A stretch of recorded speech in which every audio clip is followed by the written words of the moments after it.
अभी जो कहानी मैं आपको सुनाने जा रहा हूँ उसके कंक्लूजन के लिए सिर्फ एक ही शब्द काफी है और वो है भरोसा। तो किस्सा कुछ यूं है कि किसी गुरुकुल में शिक्षा प्राप्त कर रहे शिष्यों में आज काफी उत्साह था, क्योंकि उनकी 12 वर्षों की शिक्षा आज पूरी हो रही थी और अब वो वापस अपने घरों को लौट सकते थे। गुरुजी भी अपने शिष्यों की शिक्षा दीक्षा से प्रसन्न थे और गुरुकुल की परंपरा के अनुसार दीक्षांत समारोह के उपरांत शिष्यों को आखिरी उपदेश देने की तैयारी कर रहे थे।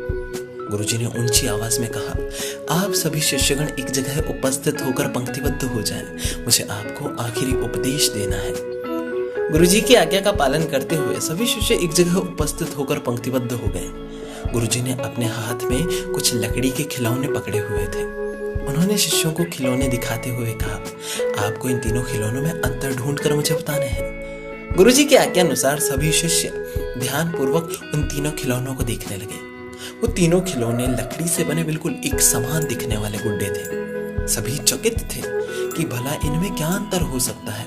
तभी गौर से देखने के बाद एक शिष्य ने कहा, अरे गुरुजी देखो, इस गुड्डे में तो एक छेद है। सभी शिष्य उसे गौर से देखने लगे और ये संकेत उन सबके लिए काफी था। जल्द ही सभी शिष्यों ने अंतर का पता लगा लिया और गुरुजी से बोले, गुरुजी इन गुड्डों में बस इतना ही अंतर है कि एक खिलौने के दोनों कान में छेद है, दूसरे खिलौने के एक कान और एक मुंह में छेद है और तीसरे खिलौने के सिर्फ एक कान में छेद है। गुरुजी बोले, बिल्कुल सही।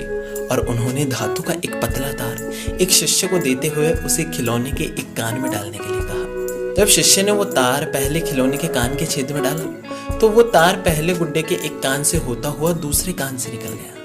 जब दूसरे खिलौने के कान के छेद में डाला तो तार दूसरे गुड्डे के कान से होते हुए उसके मुंह से निकल गया और जब तीसरे खिलौने के कान के छेद में डाला तो तार तीसरे खिलौने के कान में घुसा पर कहीं से नहीं निकल पाया। तब गुरुजी ने वो गुड्डे अपने हाथ में लेते हुए कहा कि शिष्यों, इन तीनों गुड्डों की तरह ही आपके जीवन में 3 तरह के व्यक्ति आएंगे। पहला गुड्डा ऐसे व्यक्तियों को दर्शाता है जो आपकी एक बात एक कान से सुनकर दूसरे कान से निकाल देंगे, आपकी बात को इग्नोर कर देंगे। आप ऐसे लोगों से कभी अपनी समस्या साझा ना करें, ये लोग आपकी कोई मदद नहीं कर पाएंगे।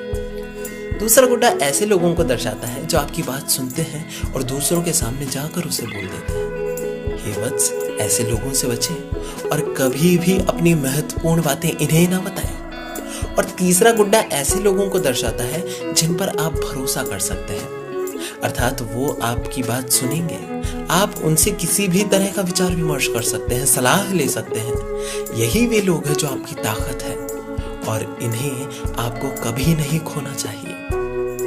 दोस्तों, हम भी अपने जीवन में कभी कभी भाव विभोर होकर अपनी महत्वपूर्ण बातें, अपनी प्रॉब्लम्स लोगों के सामने शेयर कर देते हैं, जबकि हमें पता होता है कि ये लोग या तो हमारी बात इग्नोर कर देंगे या फिर किसी के सामने जाकर बोल देंगे, जो कि इन्हें ना करना चाहिए।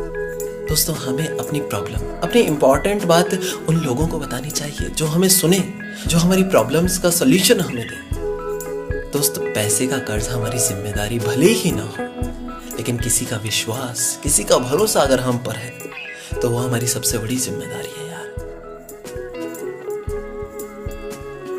दोस्तों, अगर आपने ये कहानी पूरी सुनी और अगर आप इस कहानी से इंस्पायर हुए हैं और अगर आपको लगता है कि आपकी कॉन्टैक्ट लिस्ट, आपकी फ्रेंड लिस्ट या फिर आपके आसपास कोई ऐसा करता है, किसी की बात सुनकर उसे इग्नोर कर देता है या फिर किसी की बात किसी और के सामने कह देता है, तो प्लीज उसे ये वीडियो शेयर कर दो यार। हो सकता है शायद अगली बार से वो ऐसा ना करे। और अगर किसी एक की भी सोच, किसी एक की भी जिंदगी इन कहानियों से बदलती है तो यही मेरे लिए सबसे बड़ा अचीवमेंट होगा। Thank you so much.